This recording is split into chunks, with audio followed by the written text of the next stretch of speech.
Quand on est footballeur, cela fait partie des distinctions à ne pas rater. Georges Weah vient d'être élu Ballon d'Or de l'année. Le franco-libérien a quitté, vous le savez, le Paris Saint-Germain pour aller faire des étincelles au Milan AC. François Bradon.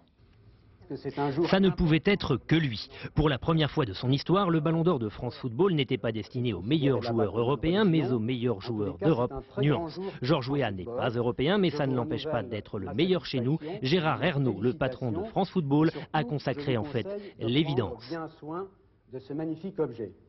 Ce Ballon d'Or 95, Georges Weah a commencé à le gagner en fait fin 94. À cette époque, en Coupe d'Europe avec le PSG, il est intenable. Ses deux plus beaux buts à ce jour, ce sont ces deux-là, contre le Bayern à Munich et contre le Spartak Moscou au Parc des Princes. Mais voilà, à la fin de la saison, le PSG, il n'y croit plus. Alors Weah s'en va au Milan AC, le plus grand club du monde, mais le plus exigeant aussi. Weah y croit, et il a raison. En passant au Rouge de Milan, le Libérien ne se contente plus de marquer, il fait aussi marquer les autres, grâce à quelques inspirations géniales.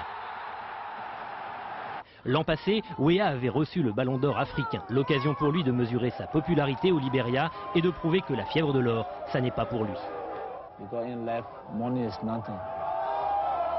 You can have so much millions of dollars. If you don't have friends, they're worth nothing. Georges Weah vient d'en avoir la preuve, des amis en Europe, il en a beaucoup.